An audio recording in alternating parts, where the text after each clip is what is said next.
এবং সুপ্রিম কোর্টে এখনো এই মামলা এই হচ্ছে এবিসি নিউজ এজিটি লাইভ। ये है ABC news AGT live. Listen to ABC News AGT Live। এই নির্দিষ্ট কর্মসূচি ঘোষণা আছে 15ই মে থেকে আমরা এই আন্দোলন শুরু করেছি, এটা কন্টিনিউ করব। তফসিলি সমন্বয়ের কনফারেন্স থেকে আমরা 13 দফা দাবি নিয়ে আন্দোলন শুরু করেছি। এই আন্দোলন আমরা জারি রাখব। গণতান্ত্রিক পরিবেশ যাতে ত্রিপুরায় ফিরিয়ে আনতে পারি তার জন্যে আমাদের এই আন্দোলন জারি থাকবে। আমাদেরকে ভয় দেখিয়ে দমন করে রাখতে পারবে না, এটা অন্তত পরিষ্কারভাবে জানিয়ে দিচ্ছি। আর আত্মরক্ষা করার অধিকার আমাদের আছে। এখন যা দেখছি পুলিশের সামনে আমরা রক্তাক্ত হলাম, যখন হলাম, কিছুই করতে পারলাম না। শেষ পর্যন্ত নিজেরাই নিজেদের যান বাঁচাতে হলো। এই রাস্তায় আমরা নিজেদেরকে রক্ষা করে রাজ্যের গণতন্ত্রকে পুনঃপ্রতিষ্ঠিত করবই। এই আন্দোলন আমরা জানি। সাধারণ প্রশাসন বা ইঞ্জিনিয়ারিং, মেডিকেল সমস্ত জায়গাতেই আলাদা কোনো পদ্ধতি নেই। একই পদ্ধতিতে একই সংরক্ষণের যে আইন, 91 সালের আইন, 92-এর বিধি, তার ভিত্তিতেই হচ্ছে। এটা নিয়ে আলাদা করে কোনো বক্তব্য নেই। কারণ পুলিশ ডিপার্টমেন্টের যে ইন্সপেক্টর পদগুলিতে সেগুলিতে তো অলরেডি হয়ে গেছে, প্রমোশন হয়ে গেছে, প্রমোশন। তো সেই বিষয়টা আমরা তো বলছি এই যে বিজ্ঞপ্তি তার বিরুদ্ধে, এটা সংরক্ষণের আইন লঙ্ঘন, সুপ্রিম কোর্টের যে রায় তার লঙ্ঘন করা হচ্ছে। কেন্দ্রীয় সরকারের যে আইন সেটাকে লঙ্ঘন করা হচ্ছে। তার ভিত্তিতে যা করণীয় সেটাই আমরা ভবিষ্যতে দেখব। সুপ্রিম কোর্ট নির্দেশ দিয়েছিল যে এই রাজ্যে তফসিলি জাতি, তফসিলি উপজাতি, তাদের চাকরিতে অবস্থান কোন পর্যায়ে আছে সেটা জানানোর জন্য যথারীতি তৎকালীন রাজ্য সরকার, বামফ্রন্ট সরকার কমিশন করে তথ্য সংগ্রহ করে এই উপজাতিদের 31% আছে আমাদের রাজ্যে, তফসিলি জাতির 17% আছে। সেই অনুপাতে কোনো দপ্তরে কোনো জায়গাতে কর্মচারী নেই, এখনো অনেক ঘাটতি রয়ে গেছে।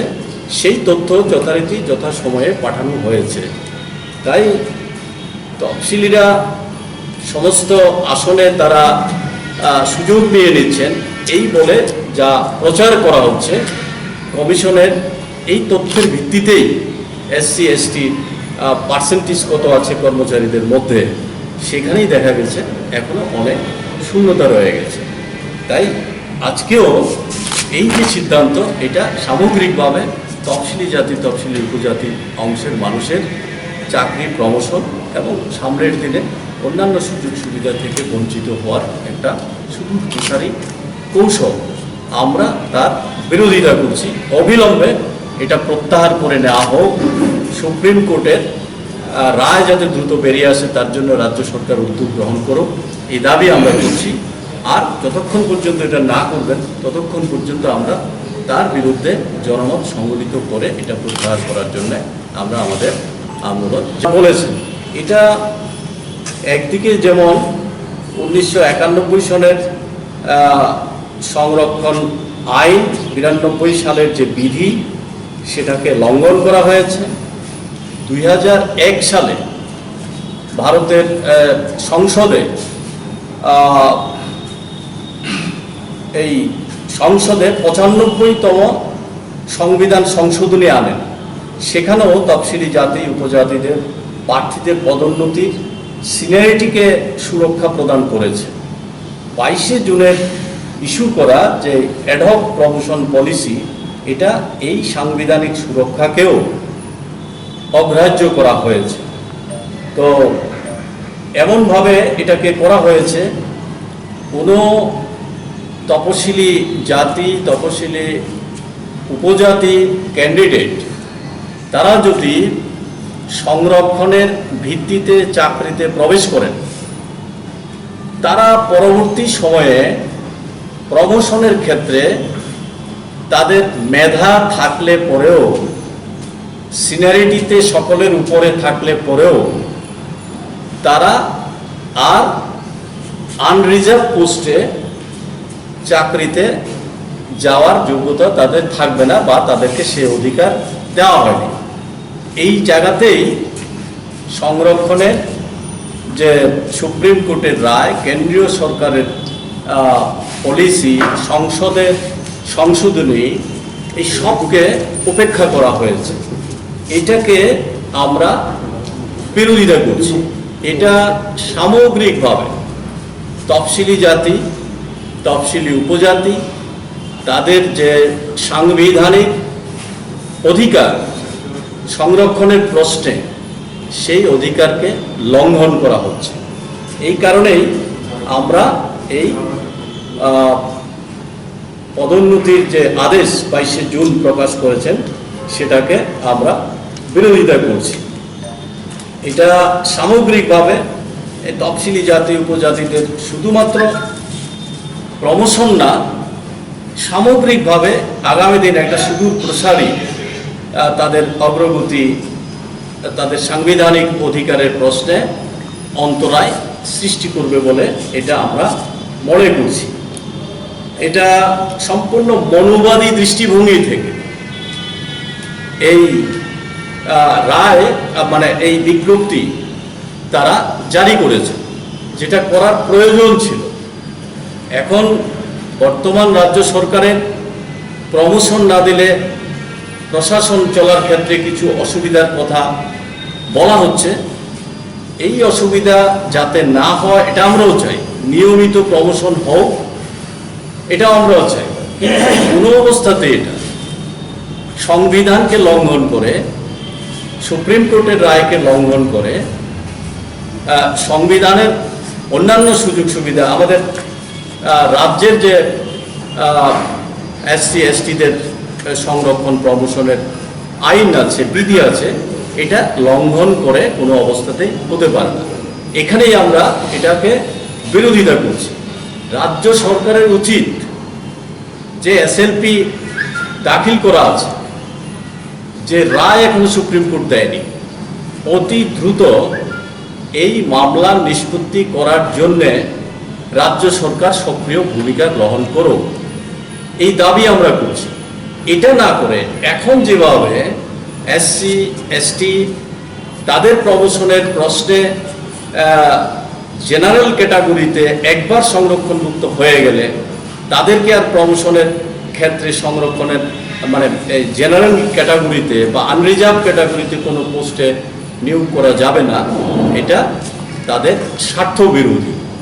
তফসিলি জাতি উপজাতিদের এটাকে আমরা বিরোধিতা করছি। এটা সম্পূর্ণ মনোবাদী দৃষ্টিভঙ্গি।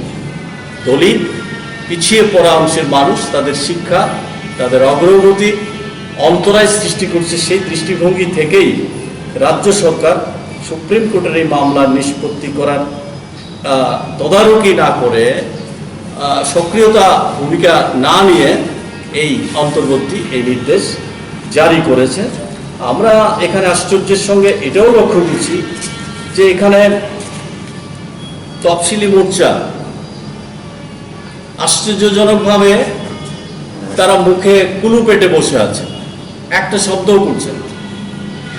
উপজাতিদের মধ্যেও উপজাতি অংশের মানুষের বিষয় নিয়ে নানাভাবে, তিপ্রা ল্যান্ড বা ইত্যাদি নিয়ে নানা কথা বলছেন, কিন্তু তাদের এই যে সাংবিধানিক অধিকার থেকে বঞ্চিত হচ্ছেন, এই বিষয় নিয়ে একটা বারের জন্য তারা সেই বিষয়গুলি নিয়ে কথা বলছেন না। এটা আমরা অবাক হচ্ছি। এখানে যেমন প্রমোশনের ক্ষেত্রে যেটা আমরা লক্ষ্য করছি যে রিজার্ভেশন, যেমন বিধায়ক যারা তারা নির্বাচিত হতে পারছেন, সংরক্ষণ আছে, সেজন্য আমাদের রাজ্যে 20টা সিট আছে উপজাতিদের, 10টা সিট আছে তফসিলি জাতির জন্য। সেই ক্ষেত্রে আমরা লক্ষ্য করেছি, তো সেখান থেকে তারা নির্বাচিত হয়ে আসে। কিন্তু মন্ত্রিসভায় যাওয়ার ক্ষেত্রে সেখানে কোনো রিজার্ভেশন নেই। আমরা দেখছি আশ্চর্যজনকভাবে বর্তমান যে এই সরকারের মন্ত্রিসভা আছে, একজনও তফসিলি অংশের মন্ত্রী নেই। এইভাবে নানা কায়দায় এই তফসিলি অংশের মানুষের অধিকার থেকে তাদেরকে বঞ্চিত করে রাখার জন্যে এই কৌশল ইত্যাদি করা হচ্ছে। এই তারিখ আক্রমণ হয়েছে এই সম্পর্কে বলার আগে দুইটা কথা বলে নিচ্ছে। আগে সারা দেশে দলিতদের উপর, সংখ্যালঘুদের উপর যে পরিকল্পিত আক্রমণ হচ্ছে, আরএসএস বিজেপি পরিচালিত সরকার এবং তাদের দ্বারা, এটা আমাদের রাজ্যেও শুরু হয়েছে। এই যে এই পিটিয়ে হত্যা করা, 3 জন সংখ্যালঘু যুবককে হত্যা করা হয়েছে নির্মমভাবে, আমরা তার নিন্দা করি। সংগঠনের তরফ থেকে মাংস বিক্রেতা সুমন দাস, তফসিলিগড়ের ছেলে, আগরতলা শহরে পিটিয়ে খুন করে দিল। কিসের লক্ষণ এগুলি? আমরা তার তীব্র বিরোধিতা করি। এগুলি সব জনবিচ্ছিন্নতা থেকে, মানুষ যখন রাস্তায় নামছে আতঙ্ক থেকে এই আক্রমণগুলি সংগঠিত করছে। 27শে জুন যে কর্মসূচিতে রাজনগরে ঘটনা হলো, আমি আক্রান্ত হলাম। 5টা রাজনৈতিক দল, বামপন্থী দল সারা দেশে অস্বাভাবিক মূল্য বৃদ্ধি, কোভিড পরিস্থিতিতে মানুষকে রক্ষা করার দাবিতে যে আন্দোলন, তার অংশ হিসাবে আমরা এই আন্দোলন সংগঠিত করছিলাম। এটা সকালবেলায় রাজনগরে 10টায় কর্মসূচি করার কথা ছিল, কিন্তু স্বচ্ছ ভারতের নাম করে, স্বচ্ছ ভারত অভিযানের নাম করে রেগার শ্রমিক তাদেরকে ডাবল হাজিরা দেওয়া হবে বলে এখানে এনে বসিয়ে রেখেছে আমার বাড়ির সামনে থেকে পুরো এলাকা। সেই কারণে আমরা 10টায় কর্মসূচি করিনি, 2:30টার সময় আমরা সেই কর্মসূচি করব ঠিক করেছি। তারা এই কর্মসূচির খবর পেয়ে আগের থেকে পরিকল্পিতভাবে রাজনগর বিধানসভার বিভিন্ন এলাকা থেকে এই তাদের দুর্বৃত্ত বাহিনীতে এনে, আমরা যখন 3টায় মিছিলটা শুরু করি, মিছিল শুরু করে আমরা মিনিট 10-15 মধ্যেই আমাদের কর্মসূচি যখন একেবারে শেষ প্রান্তে, তখন এই দুর্বৃত্তরা সংঘবদ্ধভাবে এই আক্রমণ সংগঠিত করে। এই আক্রমণে ইট, লাঠি, দা, সমস্ত ধারালো অস্ত্র নিয়ে আঘাত করে এবং সে আঘাতে আমাদের 10 থেকে 12 জন কর্মী সমর্থক তারা আহত হয় এবং জঘন্যভাবে আমি নিজে আহত হয়ে রক্তাক্ত হই। এই পরিস্থিতির মধ্যে আমাদের ছেলেরা শেষ পর্যন্ত নিজেদের আত্মরক্ষা করার জন্যে যখন রুখে দাঁড়িয়েছে তীব্রভাবে, তার পরবর্তী সময়ে তারা আক্রমণকারীরা পালিয়ে যেতে বাধ্য হয়েছে এবং দৌড়ে পালিয়ে যাওয়ার সময় তারা এই পাকা রাস্তার মধ্যে নানাভাবে পড়ে গিয়ে আছাড় খেয়ে কয়েকজনে হাতে পায়ে ব্যথা পেয়েছে, এটা আমি শুনেছি। পালাতে গিয়ে এই ব্যথা তারা পেয়েছে, এখন আমাদের নামে উল্টা মামলা তারা করেছে। অথচ এই ঘটনার পর এমন পরিস্থিতি সৃষ্টি করা হয়েছে, আমাকে হসপিটালে যেতে দিচ্ছে না। পুলিশ আমাকে সহায়তা করে বিলোনিয়া হসপিটালে নেওয়ার চেষ্টা করেছে। বিলোনিয়াতেও যখন পুলিশ দেখছে যে পরিস্থিতি ভালো না, এখানে যাওয়া যাবে না, বিজেপির দুর্বৃত্তরা বিলোনিয়া হসপিটালে জমায়েত হয়েছে, তখন উদয়পুরে আমাকে চিকিৎসার জন্য নিয়ে আসেন, পুলিশেই নিয়ে আসেন। সেখান থেকে আগরতলা রেফার করেন, আমি চিকিৎসা হয়ে এখন আছি। মামলা করেছি আমরা, এই মামলাতে কোনো পদক্ষেপ এখন পর্যন্ত নিচ্ছে না এবং আমরা জানতে পেরেছি লঘু ধারা এই মামলাগুলি করা হয়েছে যাতে সহজে এই খুনিরা, যারা আমাকে প্রাণে মেরে ফেলার পরিকল্পনা ছিল, এদেরকে রেহাই দেওয়ার জন্য এই কাজ করছে। উল্টা আমাদের কর্মীদের বিরুদ্ধে, আমার নিজের বিরুদ্ধে তারা মামলা করেছে। এই মামলাতে যাদের নাম আছে তাদের মধ্য থেকে 3 জনকে এখন পর্যন্ত অ্যারেস্ট করেছে। একজন আন্ডার এজ, বয়স কম, তারপরে তার জামিন হয়ে গেছে। 2 জনকে জেল হাজতে রেখেছে। যাদের নাম নেই মামলায়, অজিত দাস এবং অজিত দাসের ছেলে টিটন দাস, মামলায় নাম নেই, তাদেরকেও পুলিশ গ্রেপ্তার করে নিয়ে এসেছে। তারপর গতকালকে তারা কোর্ট থেকে জামিন পেয়েছে। আমাদের কাছে খবর হচ্ছে পুলিশের গাড়িতে করে বিজেপির কর্মীরা বাড়ি বাড়ি যাচ্ছে পুলিশের সঙ্গে এই সিপিআইএম এর কর্মীদেরকে গ্রেপ্তার করার জন্য। কোন জায়গায় গেলে এই ধরনের পরিস্থিতি হতে পারে? এই হতাশা, জনবিচ্ছিন্নতা, প্রতিশ্রুতি খেলাপির জন্য মানুষের যে ক্ষোভ, সেটা থেকে রক্ষা পাওয়ার জন্য এই আক্রমণ তারা করছে। এই আক্রমণ করে ত্রিপুরার মানুষকে দমিয়ে রাখা যাবে না, আমাদেরকে দমিয়ে রাখা যাবে না। এই আন্দোলন আগামী দিন আরো তীব্র হবে। আমরা আজকে শুভেচ্ছা জানাচ্ছি আমাদের ত্রিপুরা তফসিলি জাতি সমন্বয় সমিতির রাজ্য কমিটির পক্ষ থেকে।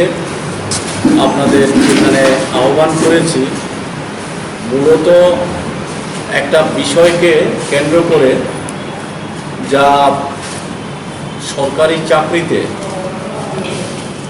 প্রমোশন বা পদোন্নতি সম্পর্কিত রাজ্য সরকার গত 22শে জুন একটি বিজ্ঞপ্তি জারি করেন, তার উপর আলোচনা করার জন্য। তো আমাদের মধ্যে এখানে উপস্থিত আছেন আমাদের সংগঠনের সভাপতি রতন ভৌমিক বিধায়ক, রাজ্য সম্পাদক মণ্ডলীর সদস্য বিপদবন্ধু ঋষি দাস, প্রিয়তুষ দাস, শঙ্কর হরিজন, পার্থ বাসপুর, কাজল দাস, তারা উপস্থিত আছেন। বিষয়টি হচ্ছে ভারতের সংবিধান চাকুরিতে তফসিলি জাতি এবং উপজাতিদের সংরক্ষণ দেওয়ার অধিকার রাজ্য সরকার এবং কেন্দ্রীয় সরকারের কে দেওয়া হয়েছে। সেই সংবিধানের 16(4) এবং 16(4)(a) এবং 335 ধারা মোতাবেক রাজ্য সরকারি চাকরি এবং পদোন্নতি তফসিলি জাতি উপজাতিদের সংরক্ষণ দেওয়ার জন্য যে ব্যবস্থা আছে, তার মোতাবেক ত্রিপুরায় 1991 সালে the Tripura SC/ST reservation in service and post act 91 সালে করেন এবং 92 সালে রুলস করেন। তার ভিত্তিতেই এই চাকরি এবং পদোন্নতি এখানে রাজ্য সরকার দিয়ে আসে। 2012 সাল পর্যন্ত তার ভিত্তিতেই রাজ্য সরকার সরকারি চাকরির ক্ষেত্রে, প্রমোশনের ক্ষেত্রে এটা করে আসছে। 2012 সালে একটি মামলা এই সংরক্ষণ নীতিকে চ্যালেঞ্জ করে হাইকোর্টে করা হয়। হাইকোর্ট সেখানে তাদের বেঞ্চ একটি নীতিমালা তৈরি করার জন্য পাঠানো হয়। তারপরে জাস্টিস দীপক গুপ্তার নেতৃত্বে হাইকোর্টের ফুল বেঞ্চ 2015 সালে একটি রায় সেখানে দেন। সেই রায় রাজ্য সরকার সেই রায় গ্রহণ করতে পারেননি, সেই রায়ের সঙ্গে একমত হননি। এটা সামগ্রিকভাবে কেন্দ্রীয় সরকারের যে সংরক্ষণ নীতি, সুপ্রিম কোর্টে 1995 সালে এই ধরনের একটি মামলায় যে রায় ছিল তার সঙ্গে সঙ্গতিহীন। এই কারণে রাজ্য সরকার, তৎকালীন রাজ্য সরকার, বামফ্রন্ট সরকার এই রায়কে চ্যালেঞ্জ করে সুপ্রিম কোর্টে একটি SLP দাখিল করেন, স্পেশাল লিভ পিটিশনের পরিপ্রেক্ষিতে এটা সুপ্রিম কোর্ট গ্রহণ করেন এবং সুপ্রিম কোর্টে এখনো এই মামলা রয়েছে। সুপ্রিম কোর্ট তার ভিত্তিতে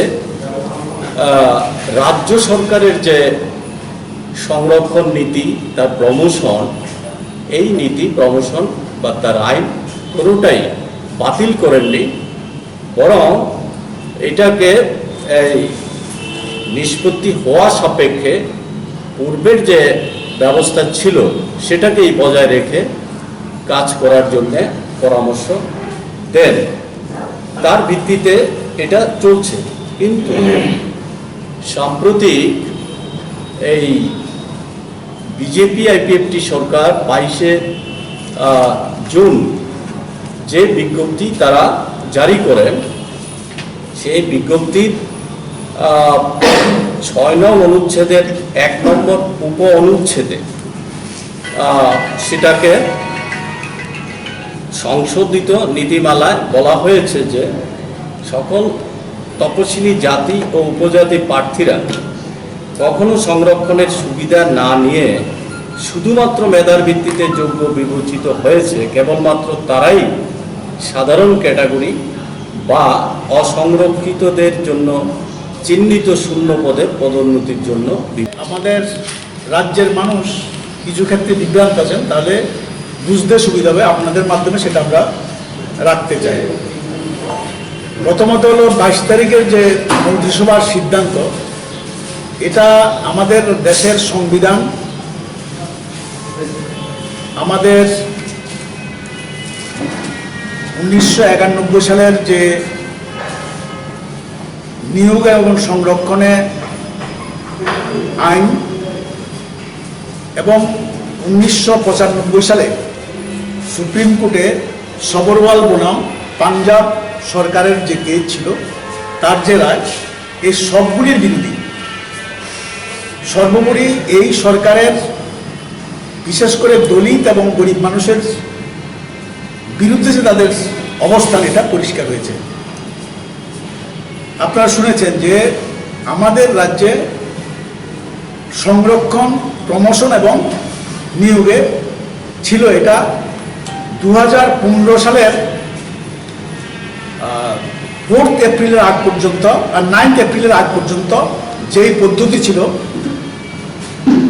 সেটা বিরুদ্ধে 2012 সালেই একটা মামলা গুয়াহাটি হাইকোর্টে করে সংরক্ষণ নীতি সম্পর্কে।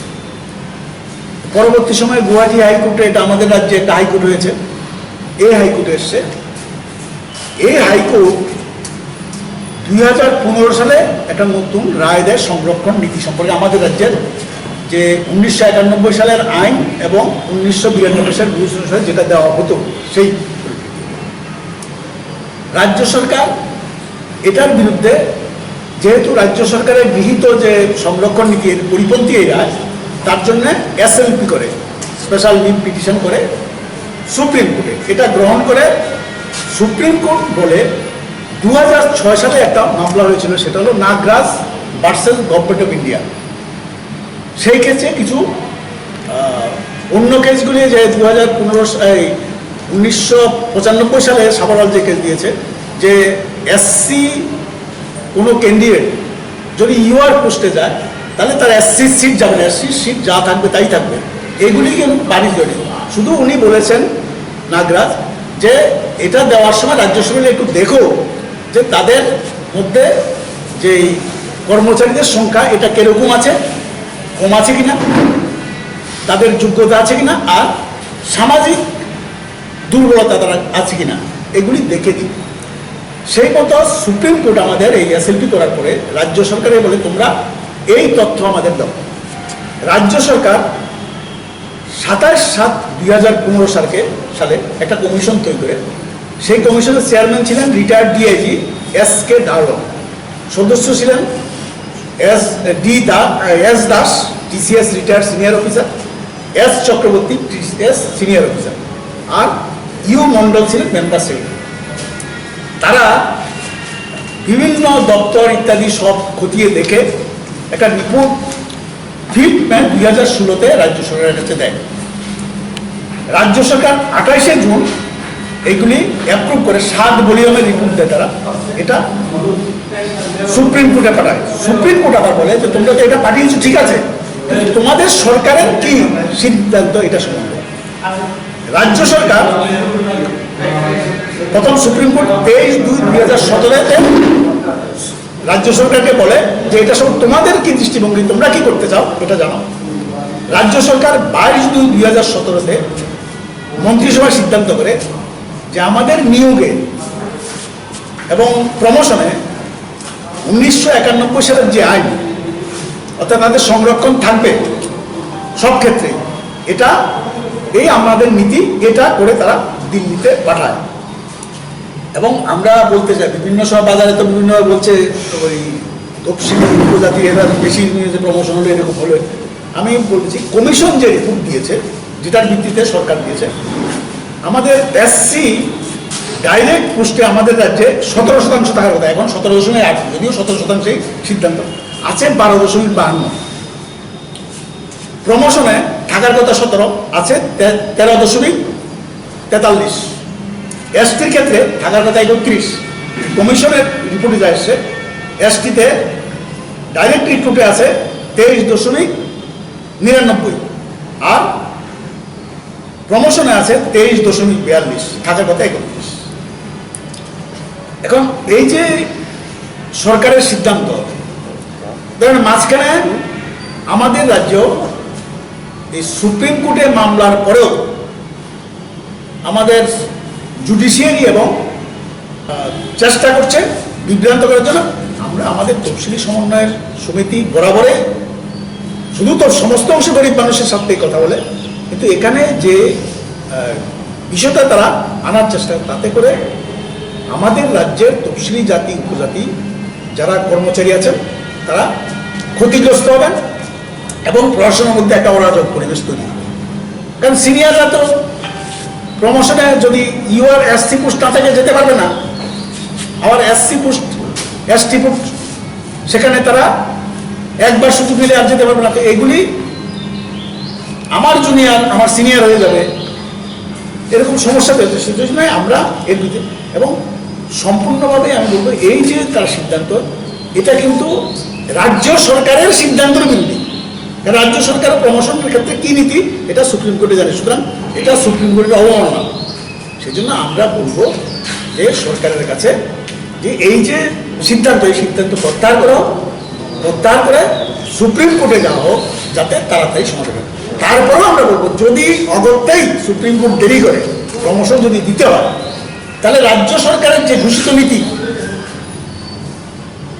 এপ্রিল মাসের 9 তারিখ পর্যন্ত চলেছে, মাঝখানেও হয়েছে, এবং 17 সালে রাজ্য সরকার সুপ্রিম কোর্টে যে নীতির কথা জানিয়েছে এই ভিত্তিতে আমরা প্রমোশন দিতে চাই, এই ভিত্তিতে দাও। তারা যদি এতই মনে করে যে না আমরা সুপ্রিম কোর্টে পারছি না তাড়াতাড়ি করতে আমাদের প্রয়োজন, তাহলে এই নীতি দাও। কেন নতুন করে নীতি দেওয়া, অন্য নীতি যেটা সুপ্রিম কোর্টের 1995 সালের সিদ্ধান্তের বিরুদ্ধে, 2017 সালের আমাদের রাজ্যের যে সিদ্ধান্ত সুপ্রিম কোর্টে তার বিরুদ্ধে, আমাদের 1991 সালের আইনের বিরুদ্ধে, কেন তারা করবে?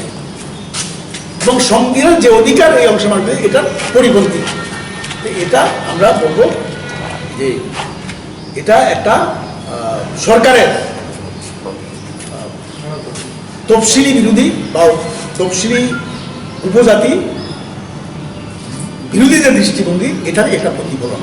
আপনারা দেখছেন প্রতিদিন সারা দেশে দলিতদের উপর নির্যাতন হচ্ছে, সংখ্যালঘুদের নির্যাতন হচ্ছে, অনারকিলির নামে খুন হচ্ছে। একটা ক্ষেত্রেও কেন্দ্রীয় সরকার কিন্তু ভূমিকা নিচ্ছেন না আইনের শাসন প্রতিষ্ঠা করার জন্য। এইগুলি বিচ্ছিন্ন কিছু না, তারা তো সেই অংশেরাই আরএসএসের নীতিতে বিশ্বাস করে, মনিবেদের নীতিতে বিশ্বাস করে, তার নীতি তারা করছে। তাই আমরা এটা তীব্র বিরোধিতা করছি। এবং সুপ্রিম কোর্ট বলেছিল আমাদের সরকার পরিচালনা কিছু অসুবিধা হয় প্রমোশন না হলে পরে, তোমরা এটা তাড়াতাড়ি করো। সুপ্রিম কোর্টে হলো আমাদের রাজ্যের মামলা সহ অন্য রাজ্যের এরকম পদোন্নতি ইত্যাদি সম্পর্কিত মামলা সবগুলি একসাথে করে নিয়েছে, করে বিভিন্ন রাজ্য সঠিকভাবে রিপোর্ট দেয়নি, এখনো এটা ঝুলে আছে। আমাদের সরকার এটা দিয়েছে। এখন যে সিদ্ধান্ত করলো এটা কিন্তু শুধু সংবিধান বিরোধী বা সাবরল কেসের বিরোধী না, আমাদের রাজ্য সরকার, সরকার তো সরকারের যে কোনো সরকার যে 22/2/2017 সুপ্রিম কোর্টে যে হলফনামা দিয়েছে যে কি পদ্ধতিতে আমরা সংরক্ষণ আমরা চাই, এটারও বিরোধী। এটা কেন এত তাড়াতাড়ি দেখলো? কারণ আজকে 15 সাল থেকে সংরক্ষণ নীতির কারণে প্রমোশন বন্ধ আছে, সমস্যা হচ্ছে, ঠিকই আছে। তো সমস্যার সমাধানের জন্য সরকার কি উদ্যোগ নিচ্ছে? মামলা আছে, মামলাটা নিষ্পত্তির জন্য উদ্যোগ নেই। এটা না করে এরকম অর্ডার করে দিচ্ছে। এবং শুধু তা না, আপনারা দেখবেন যে এই যে তাদের যে দলিত বিরোধী, গরিব মানুষ বিরোধী নীতি, সংরক্ষণ বা প্রমোশন ইত্যাদি ক্ষেত্রে যেমন আছে, এগুলি যাতে মানুষ, কারণ বিভিন্ন জায়গাতে প্রতিবাদ হচ্ছে এখন এই সংরক্ষণ যারা নীতি ঘোষণা করেছেন, এখন তড়িঘড়ি আমার মনে হয় এটা নাও হতে পারে, মুখ্যমন্ত্রী হয়তো ডেকে বলেছেন অফিসারদের কারো কারোকে, এমনকি তফসিলি উপজাতি তাদেরকেও, যে তোমরাও কিছু বলো না, তাদের দিয়ে এগুলি বলার চেষ্টা, না না যেটা করেছে এটা খুব ভালো। আসলে তো একটা অরাজক অবস্থা তৈরি। তাহলে আমি বলছি তফসিলি সংরক্ষণে বা উপজাতি সংরক্ষণে মধ্যে 10 জন কর্মচারীর চাকরি হল, এর উপরের পৃষ্ঠে ধরুন 5টা পদ খালি আছে, সবগুলিই ধরলাম ইউআর। এই 10 জন যে চাকরি পেয়েছে, চাকরির মধ্যে আমাদের মুস্তার হোসেন 2 নম্বরটাই এসটি, 4 নম্বরটা এসসি, তাহলে 2 জন এসটি এসসি আছে। 10টা রিজার্ভেশনে 10টা পোস্টে যদি একটাও এসসি বা এসটি না থাকে, তাহলে যে সেহেতু যে এসসি এসটি হিসেবে চাকরি পেয়েছে, সে কিন্তু সিনিয়র থাকলে পরেও সে কিন্তু ওই ইউআর পোস্টে যেতে পারে। ইউআর মানে আনরিজার্ভ, যে কেউ যেতে পারে না এই সরকারের যা নীতি। এর ফলে এটা আসলে ধরেন আমি বলছি প্রায় 3 বছর 4 মাস হলো আমাদের রাজ্য সরকার। এই সরকার 3-4 বছর 4 মাসে এমন একটা কাজ করেন যেটা মানুষের পক্ষে বা নির্বাচনে যা প্রতিশ্রুতি তার পক্ষে প্রতিটা ক্ষেত্রে ব্যর্থ। কেন্দ্রীয় সরকার মুজি মেজিক দেখিয়ে যেভাবে মানে সারা দেশকে দাবি রাখা চাই, এখন সেটাও হচ্ছে না। আজকে দেখছেন মানে কি বলবো আমি, আজকেও পত্রিকায়, আপনাদের পত্রিকা ইত্যাদিতে আছে, 1 লাফে কত পেট্রোল এই গ্যাসের দাম বাড়িয়েছে। আপনার হিসাব করলে 8 মাসে 250 টাকা গ্যাসের দাম বাড়িয়েছে। 4 তারিখ থেকে মে মাসে এ পর্যন্ত প্রায় 32-33 বার পেট্রোল ডিজেলের দাম বাড়িয়েছে। একটা নতুন চাকরি যে সব বেসরকারি করছে। আমাদের তো একই অবস্থা, কোথায় 50,000 চাকরি, এখন সব তাদের বিরুদ্ধে কথা বলছে। প্রতিদিন খুন হচ্ছে, ধর্ষণ হচ্ছে, আইন শৃঙ্খলার অবনতি হচ্ছে, করোনার প্রশ্নে সঠিক ভূমিকা নিতে পারছে না, সমস্ত ক্ষেত্রে তারা ব্যর্থ। এইগুলি ব্যর্থতা থাকার জন্য কর্মচারীরা ডিএ পায় না, কর্মচারীদের চাকরির সুরক্ষা নাই। এরকম সব ক্ষেত্রে যখন ব্যর্থতা, তখন তারা এগুলি থেকে মানুষ ঘোরানোর জন্য অনেক কিছু করছে। তার মধ্যে এটাও একটা, যে এখন কর্মচারীদের মধ্যে বিভাগ তৈরি করা, তফসিলি জাতি, উপজাতি, ইউআরদের মধ্যে এগুলি তারা করছে। তার জন্যে আমরা দেখছি, আমরা অফিসারদেরকে দিয়ে বলা হচ্ছে খুব ভালো কাজ হয়েছে। কি ভালো কাজ হয়েছে তা আসলে মানুষ বুঝতে পারছে। যে এই সরকার যা কিছুই করছে, ভালো কিছু করছে, শুধুমাত্র রেফারেন্স টেন্ডেছেন যে প্রমোশন, তারপরে কর্মচারীদের দিয়ে দেওয়ার ক্ষেত্রে যে সমস্ত ভালো কাজগুলি করছে, একটা মহল থেকে এটাকে বিরোধিতা করা হচ্ছে। আমি এক কথাই বলবো, যেমন কেন্দ্রীয় সরকার করোনা বিধি নিয়ে কি করে, করোনা নিয়ে কি করছে জানেন, সবাই প্রতিবাদ করছে, বাইরে বিদেশেও আমাদের বদনাম হয়েছে। তারপরেও একদিন হঠাৎ কিছু করে এটা প্রচার আলোতে নিয়ে যায়। দেখুন তারা এই যে একদিনে 21শে জুন প্রচুর ভ্যাকসিন দিলেন, ভালো কথা। এটা প্রচারের জন্য বিভিন্ন জায়গায় প্রচার বাধ্য করা হচ্ছে যে তোমরা প্রচার, এমনকি ইউজিসিকে দিয়ে কলেজগুলি পর্যন্ত বলা হচ্ছে তোমরা প্রচার করো প্রধানমন্ত্রীকে অভিযোগ তুলে নিয়ে। আমাদের রাজ্য দেখে প্রচার সর্বস্বই দল, প্রচার ছাড়া কিছু নাই। তারা তো ভালো করছে কি, সমস্ত ক্ষেত্রেই মানুষের সমস্যা বাড়াচ্ছে। আপনি দেখুন,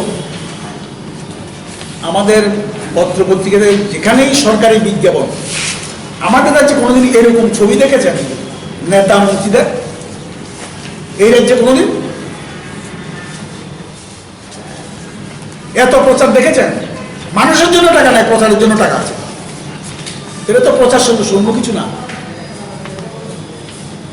ডক্টরদের বলছেন ভালো কথা, তো ডাক্তারদের খালি পদ আছে, নিয়োগ করছেন না কেন ঠিকভাবে? নার্স খালি পদ আছে, ডাক্তার কিছু নিয়োগ করছেন, নার্স প্যারামেডিক্যাল স্টাফ নিয়োগ করছেন না, অথচ তারা প্রতিদিন এই করোনা মোকাবেলায় কাজ করছেন জীবনের ঝুঁকি নিয়ে, তাদের রক্ষার জন্য কিন্তু ব্যবস্থা নাই। এগুলি তো প্রচার নাই। তারা প্রচার সর্বস্ব, সরকার দল, কেন্দ্রে বলেন রাজ্য বলেন সব একই, সেই জন্য এইসব বলছে। আর কর্মচারীদের বলছেন দিয়ে দিয়েছে তারা। আমি একটা জিনিস বলবো, যে ধরেন 3% দিয়ে দিয়েছে, 2018 সালে সরকার এসছে, কত পার্সেন্ট দিয়ে দেওয়া উচিত? আমি বলছিলাম 20 সালের মার্চে করোনা ধরা পড়েছে, ঠিক আছে, তারপরে দিয়ে দিয়েছে, ঢাকঢুল পেয়েছে, ভারতবর্ষের কোথাও দিয়ে দিনে আমরা দিয়েছি। তাহলে 18 সালের মার্চ থেকে 2020 ফেব্রুয়ারি পর্যন্ত কি এসব করোনা ছিল না? প্রতি বছর তো এই রাজ্যের মানুষ 2% দিয়ে 3% করে দুবার দিয়ে পেতেন, কম করে লোক 2বার দিয়ে পেতেন, দেননি কেন? এখন ডাকবল পিটাচ্ছেন না আমরা 3% দিয়ে দিয়েছি, সপ্তম প্রবেশের কাছেই নাই বলছেন, সপ্তম প্রবেশন দিয়ে দিয়েছে। তারা প্রচারের জন্য প্রচার, এগুলি তো তাদের কি বলবো, গোয়েবেলসি কাদা মানুষকে